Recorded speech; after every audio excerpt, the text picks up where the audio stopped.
part of the Press Play Podcast Network.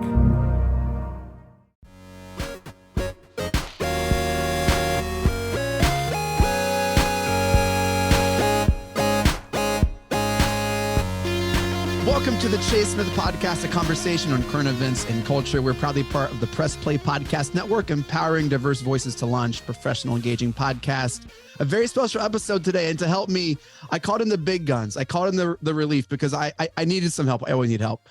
But with me as co-host, he is the host of producing While Asain right here on Press Play Podcast. He founded Latino Productions. He's a master of the theater, one of my very dear friends, Don Mike Mendoza. Don Mike, how about that for introduction, man? How's that? Wow, that's a lot of pressure, Chase.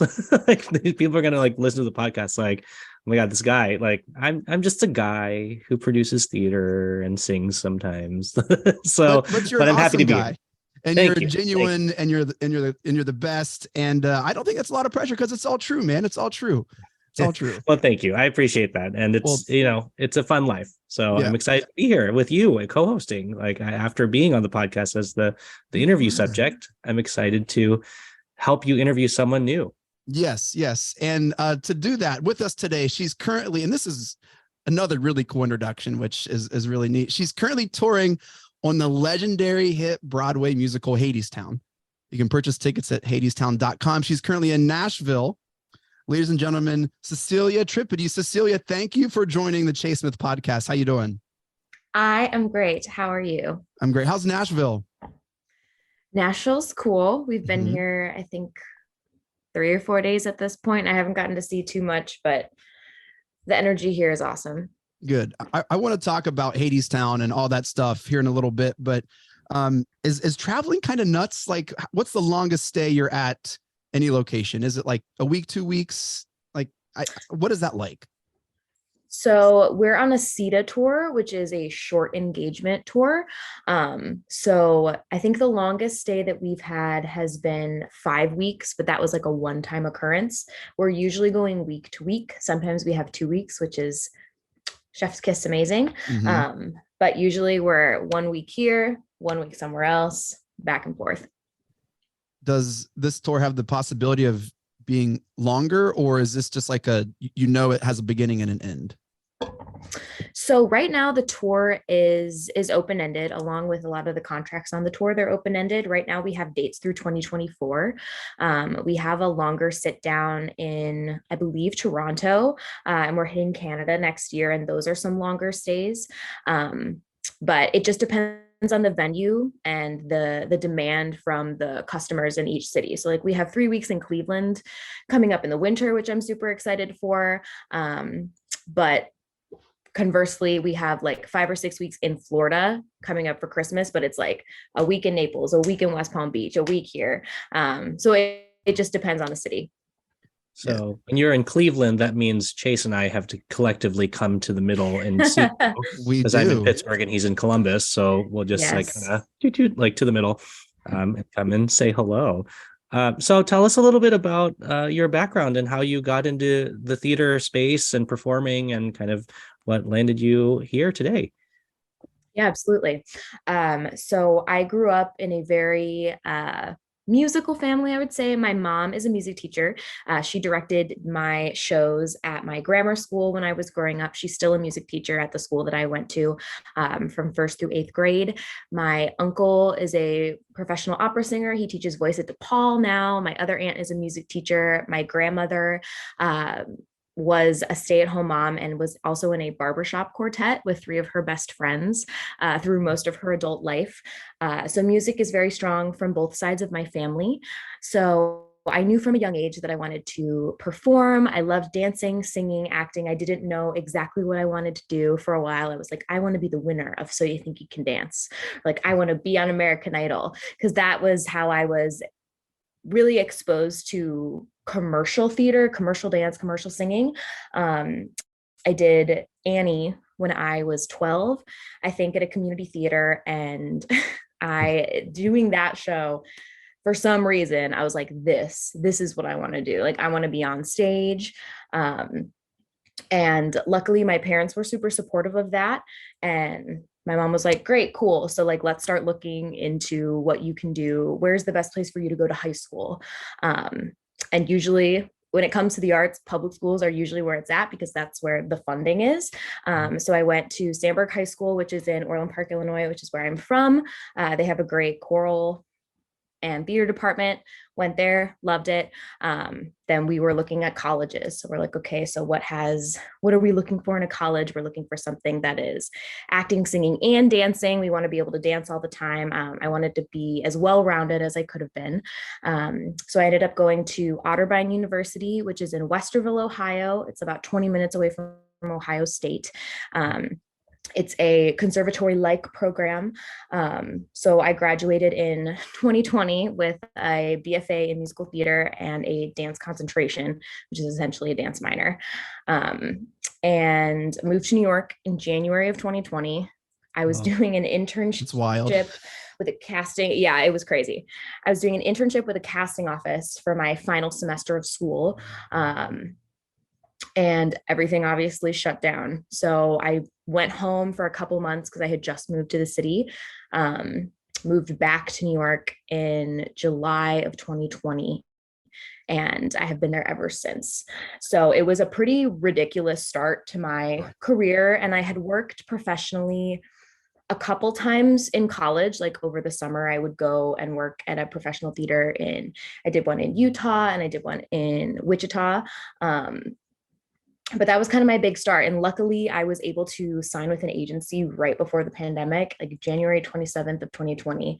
I signed with my agents, which is a big, I don't know, especially now it's like kind of detrimental because usually there were these big cattle calls in New York and you would show up at 5 a.m. and you'd put your name on a list and cross your fingers that you would get seen. But now post COVID, that's not really a thing anymore because it's not safe. Like there was there was an open call for Hairspray, the National Tour of Hairspray, like March 8th of 2020, like the biggest super spreader I've ever seen because you have thousands of people there smashed into small rooms. Like we're trying to get as many people into one room as we can to dance. And those just aren't really a thing anymore. So I was lucky enough to sign with my agent at the right time. And they've provided me with a lot of really great auditions. Agents are really awesome at getting their people into the door. And whatever happens after that is up to the actor.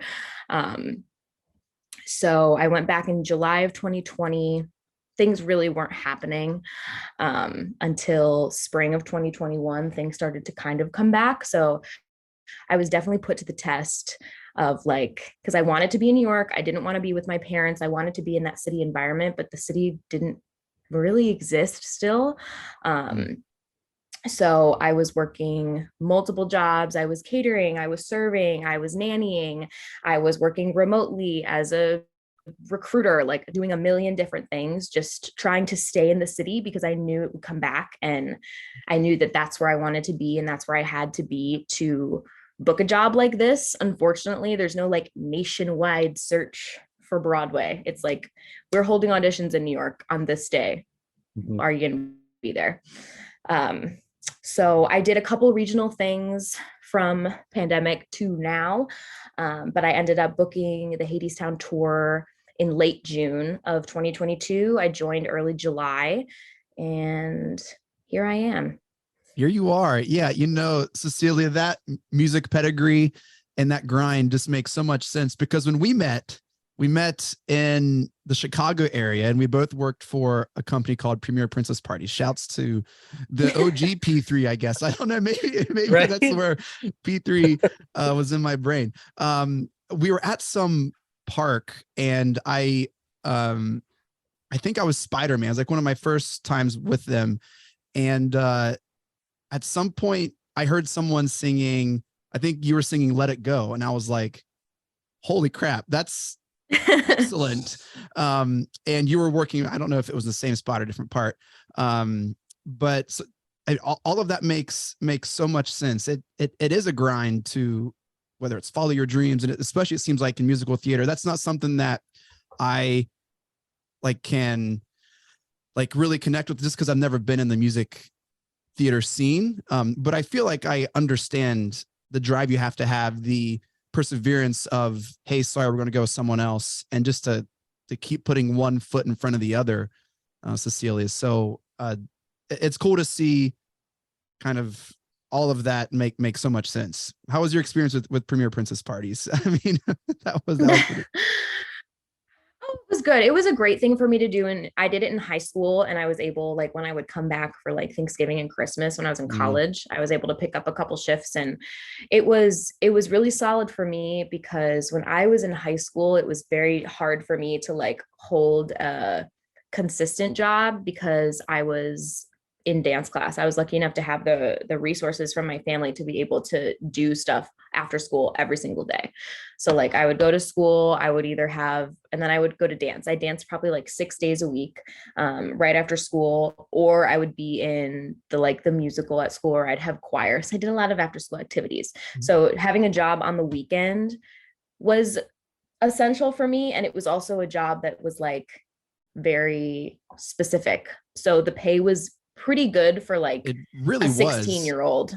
Well, it was great for a young family. We just had our first kid, and it was great for us. Like we're trying to, just to support a family, and the pay wasn't too bad. Don Mike, as Cecilia was kind of telling us a little bit about her story, does that give a little, does that kind of connect with where you're at?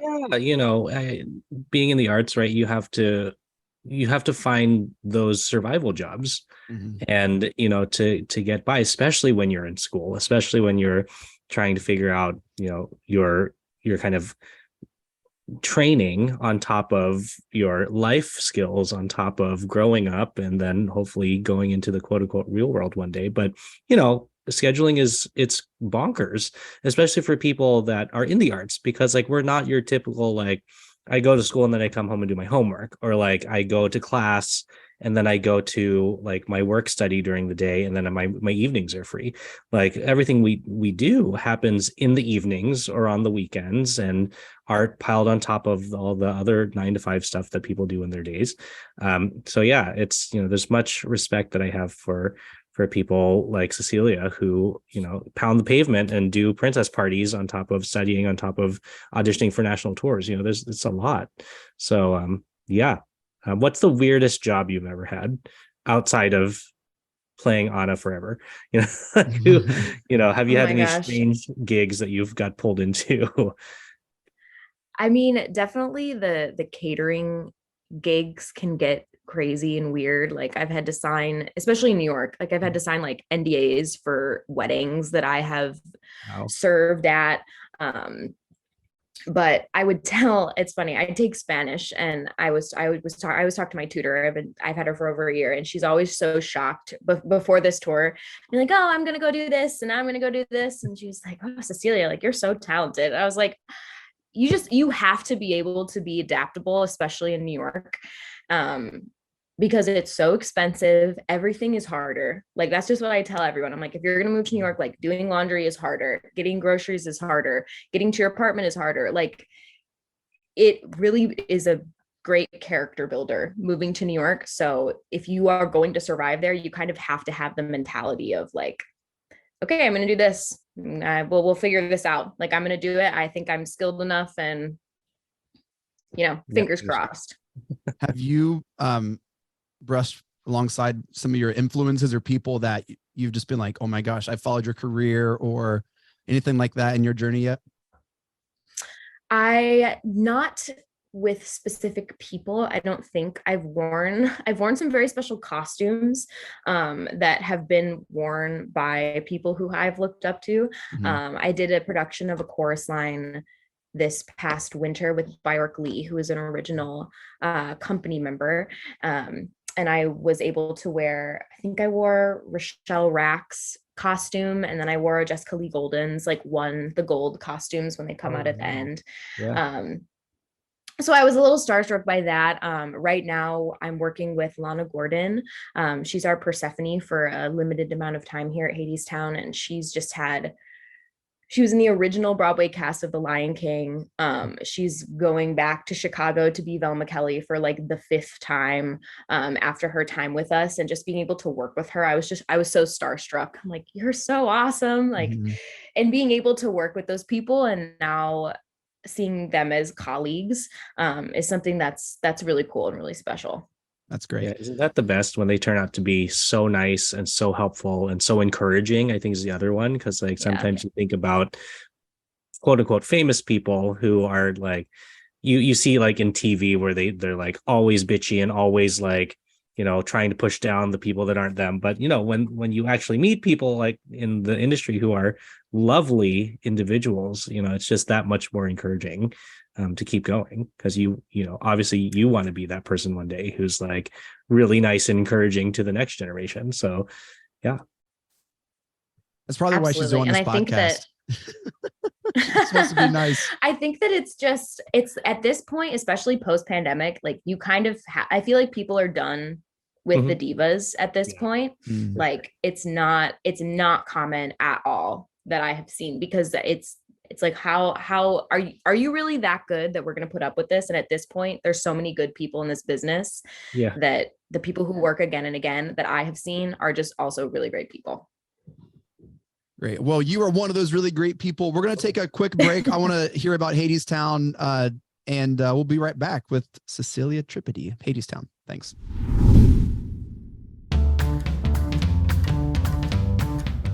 Hey everyone, this is Don Mike Mendoza, the host of Producing While Asian. Join us in Season 2 for more conversations with actors, artists, producers, and more from Broadway, Hollywood, and beyond, every other Wednesday on the Press Play Podcast Network. Want to take a quick break to tell you about our good friends, our friends of the pod.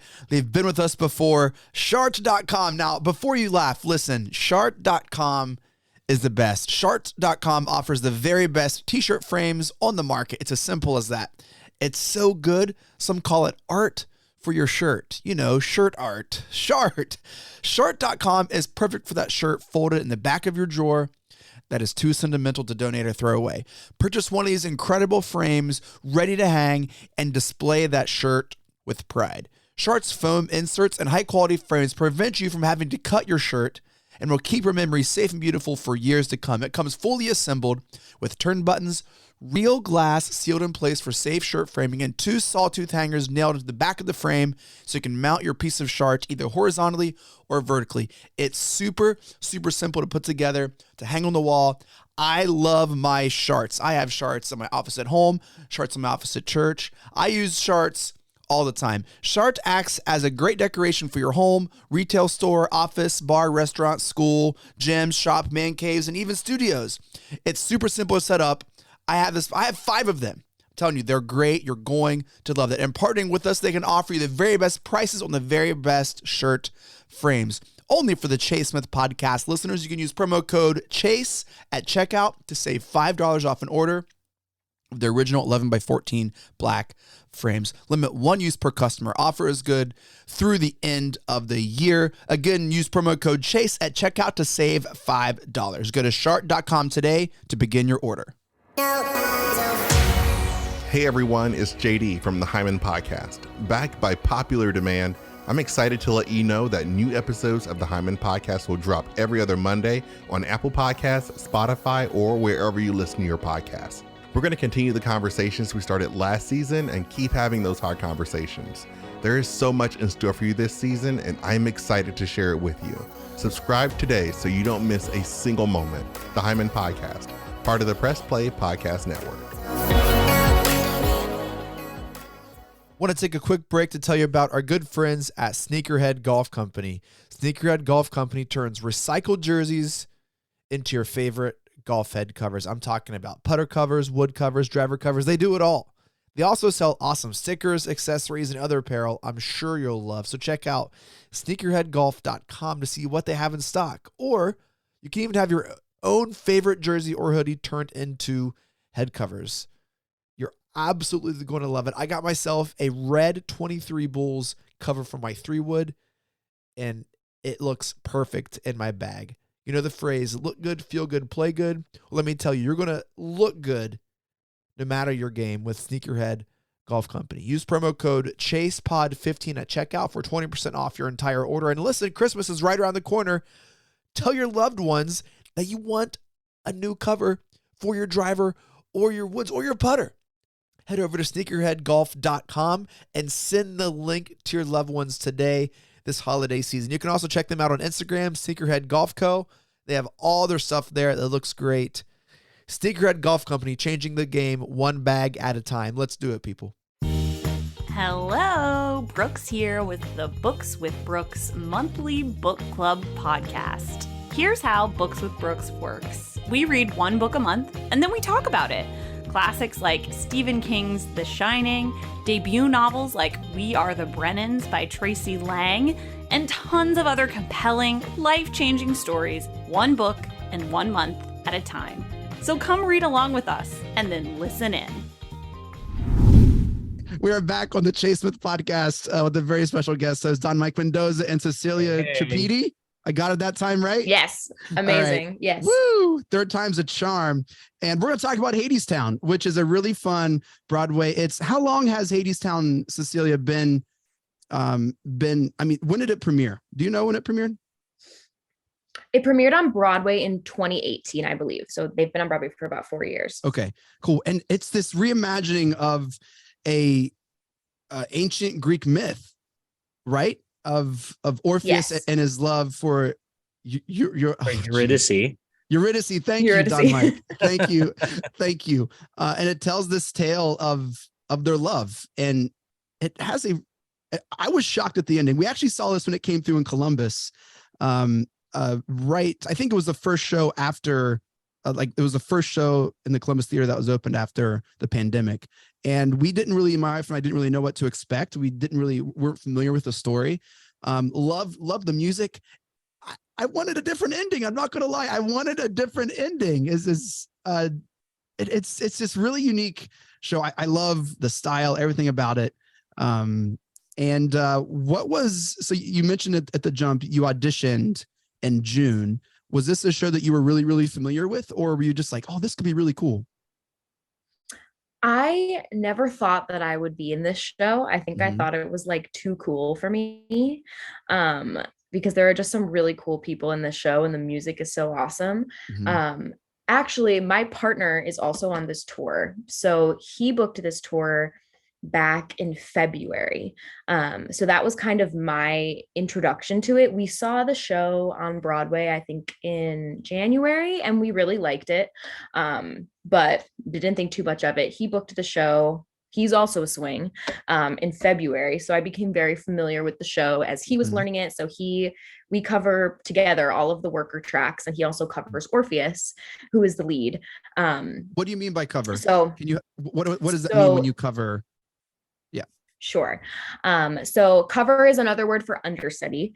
So when people think of an understudy, well, who knows, but there are people in the ensemble who are on stage every night who also understudy principal tracks. So I'm worker one in the ensemble and I cover Eurydice. Swings are different in that we are not on stage every night. We sit off stage and we usually cover the entire ensemble in addition to principal roles.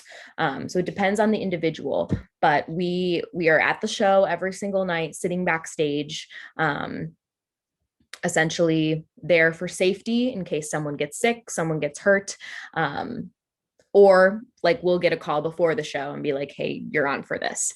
So that's what a cover is, another word for an understudy. All right. Thank you. You just never know who's listening who might not understand that kind of lingo. I feel like Don Mike was like, Chase, you're so silly. You don't know simple terms. I don't. I'm sorry. I think that helps people listening, because there might be people listening who aren't familiar with musical theater and some of this stuff. So that helps me at least. And it's, they're sitting in the producer's seat. Like, I have a lot of respect for people that take on swing roles, because like that's hard. Like, you have they're like, here's a binder and you have to learn like 5 different people, and like you're interchangeable. Like one day you're this person, the next day you're another person, the other day you're whoever. And sometimes it'll be in the middle of the show and they'll be like, this person got hurt, can you swing into this role? And by cover you mean not only the dance steps but the vocal parts as well. It's like Like you are that two different role. things for one role. Yeah. Yeah. And with this show, there are 2 roles that I cover that also play instruments on stage. Man. So it's definitely it's a crazy track to be in. But I was kind of going through with my partner. He was learning the show and whatever. And I went out to see the show. I spent like a month on the road with him because I was working remotely. I was like, I'll just spend a month in California. But I went in for this show the first time in March and I didn't book it. And then I went in again. They added on another swing track because they needed more coverage in June. And the stakes were very high for me because I was like, my partner is already on this tour. Like, if I book this, we're going to be on tour together, which is like so rare. Like that does not happen in life. And people are like, oh, did you meet here? And I was like, no, we actually met like a year and a half ago. And then we booked the tour 6 months apart.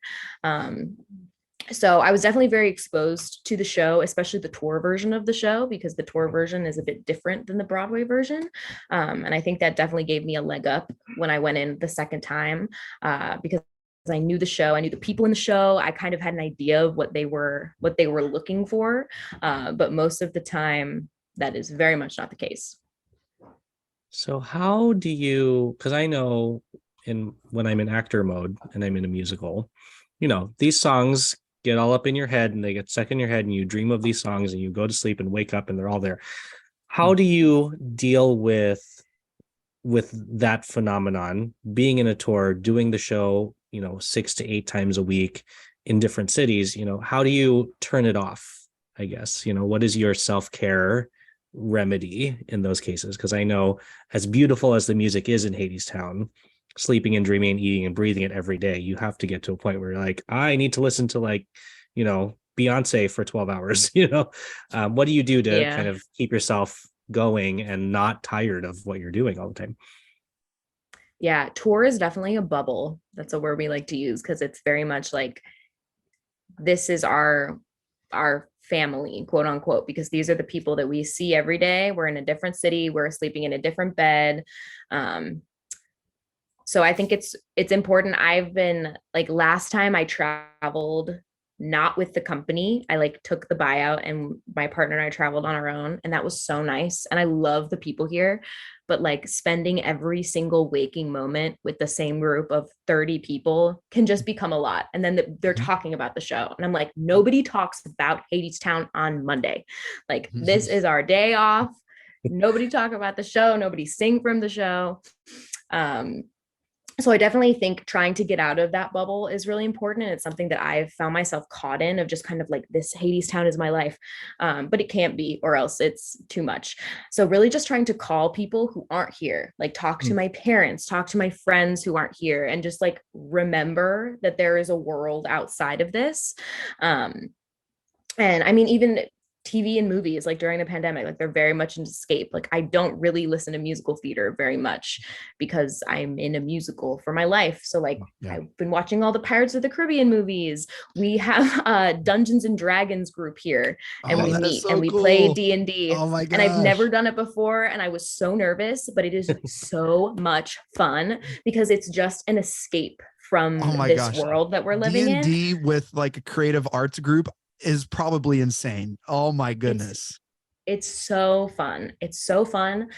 So just finding those things that you love that for me have nothing to do with this. And I love this. I really do. Hadestown is such a great show to do 8 times a week. I can't imagine doing some shows right now that are on the road and hearing that music every single day. So I'm very Cecilia, grateful that this is the show. What character do you roll with? What character are you rolling with on D&D?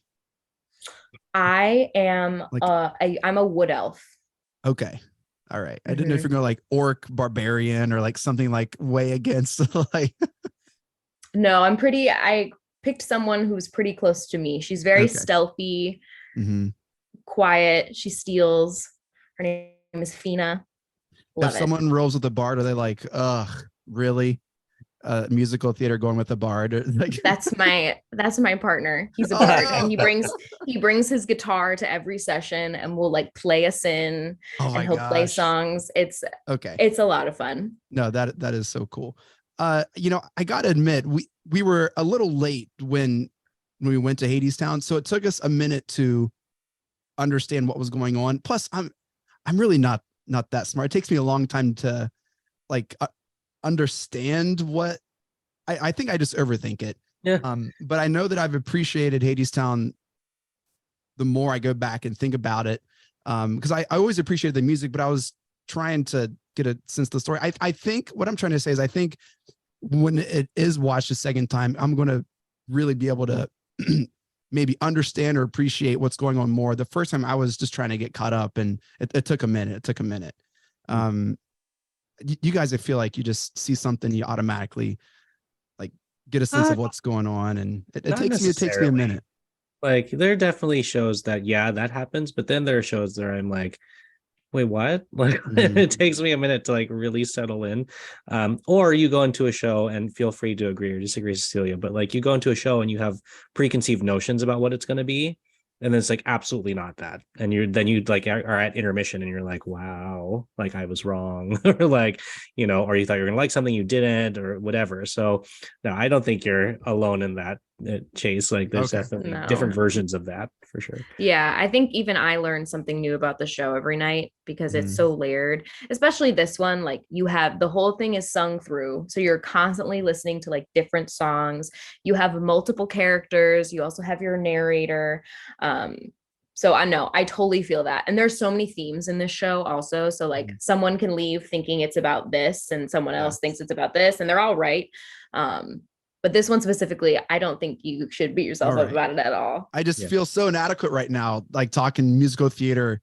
Well, to be honest with anyone, but with you two specifically, you guys are just way out of my league in this stuff. Cecilia, are there like, I've always wondered this, are there like throat regimens or vocal like care things that they give you from like Broadway? Like, are you approaching your word limit for the day? Like, what does that look like for someone who's touring with musicals like this or Broadway? Yeah, so it definitely depends on who you are. From like Equity, which is the actors union, they are required to provide us with physical therapy. Unfortunately, we don't have a physical therapist who travels with us, which is what we're like trying to change. But so every week in every city, we have PT, and we have a certain number of slots, and you sign up for them. Unfortunately, that's really the only thing that like is like union required is like PT. And they have to provide us with, like tape and bands and yoga mats, like if we want to warm up, stuff like that. But other than that, it's kind of up to us. So I'm running a humidifier right now. I have a vocal pure mist that I will steam with before I go on for shows.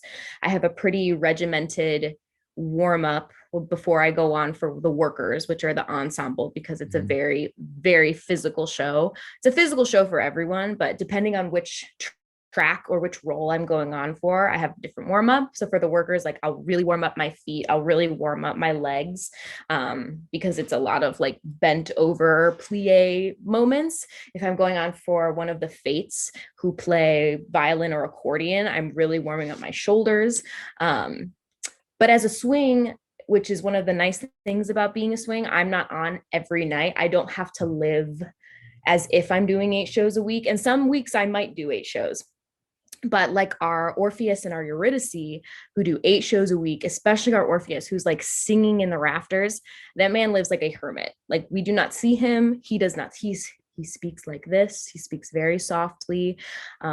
They're always in their masks, just to not get sick in general. I know that like Elphabas in Wicked, like they do the show.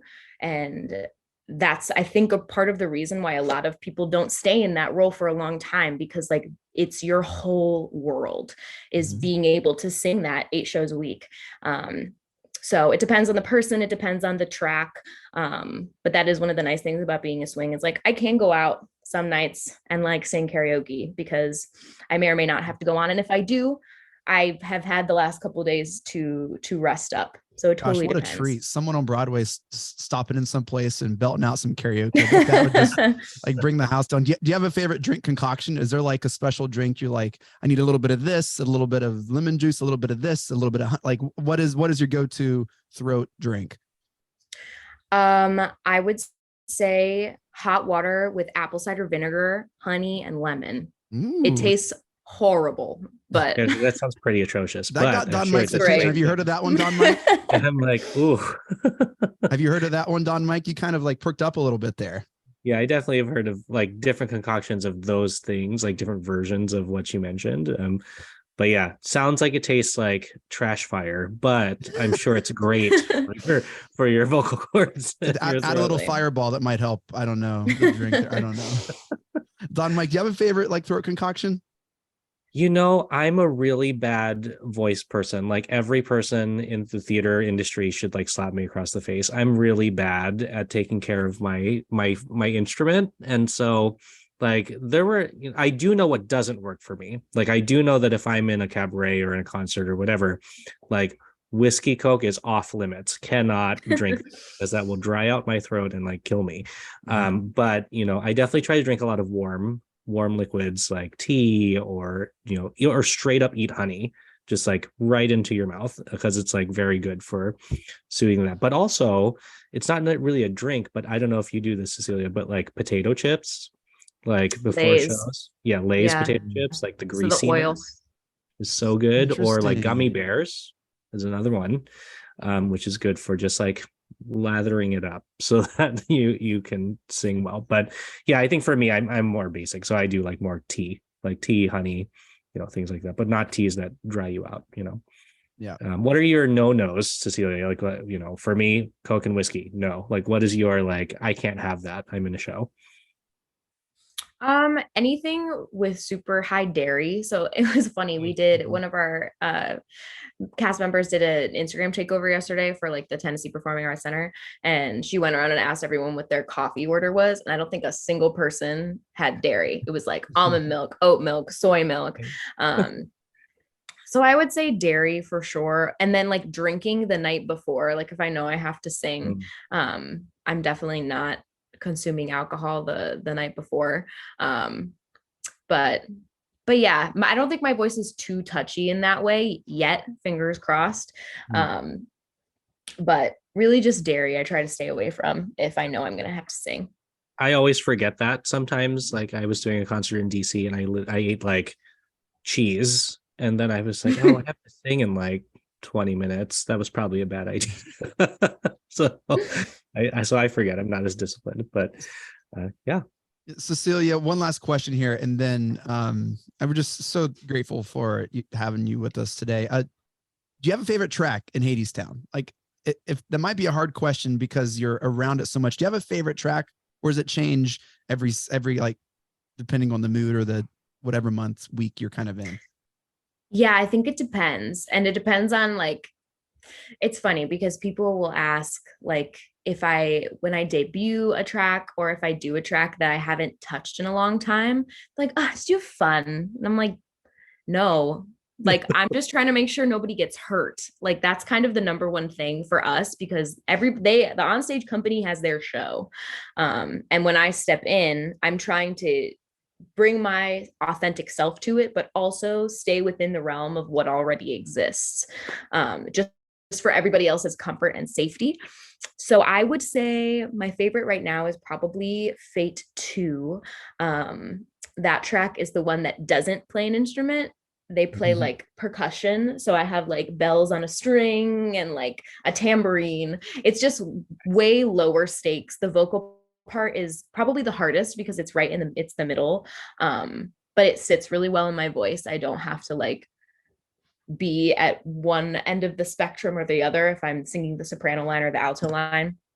So right now I would say Fate 2, just because it's probably the most comfortable, and when I am comfortable, I can bring more of myself to it, and I can like make choices and like really live in the character rather than being like, okay, I need the breath support for this, and I need to make sure that I'm playing this note here and I'm moving in the right direction and I'm not running into my friends.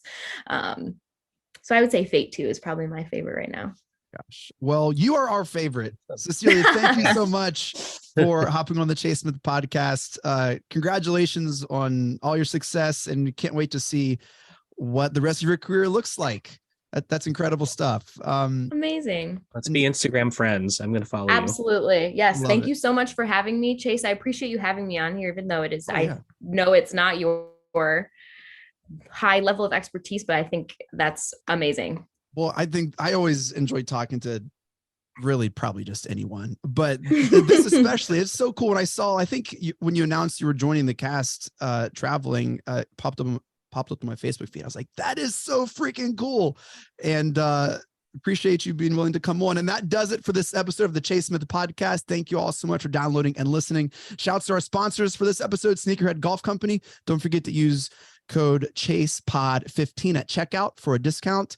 And another sponsor for this episode, Shart.com. Now listen, Shart.com is the premier t-shirt framing company out there. You can display your favorite t-shirts in 60 seconds or less without having to cut a hole or damage your sentimental favorites.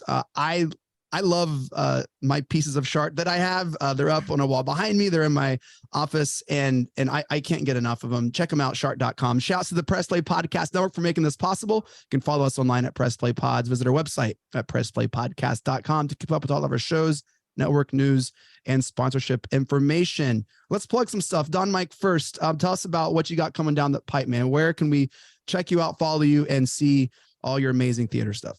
Sure. So definitely, Producing While Asian has been a little sleepy lately because of a lot going on, but definitely follow the podcast, Producing While Asian. You can go to producingwhileasian.com to read the blog and see, kind of what's going on there. You can follow me specifically. It's at Don Mike Mendoza on Instagram. And then for things coming up, it's, a train toward the end of the year. So Latido, the company, we're coming back to New York finally after taking so many years off. So we're doing our first show at the Green Room 42 on November 16th at 9:30 p.m. There is a live stream component. So if you can't be in New York to watch the show, you can watch it from home on your couch. And then we'll be back in Washington, D.C. at the Union Stage on December 19th for our final show of the 2022 season, where we're kind of inviting everybody from all of the cities that we do Latido in to celebrate with us and end this very awesome first season back, after, quote unquote, after COVID. Yeah. So yeah, that's where you can find me. Lovely. Cecilia, you're in Nashville now. What do the next couple weeks look like for HADESTOWN? We're in Nashville. We go to Charlotte. We go to Pittsburgh. And then we have our layoff for Thanksgiving. And then we're in Florida for like 6 weeks. And then Cleveland. Yes. Right? Cleveland in February, I think. February. Okay. So you're in Pittsburgh like super soon. Yeah, 2 weeks. Oh my gosh. All right. Well, I'll just come see you and say hi. Absolutely. Awesome. That is amazing.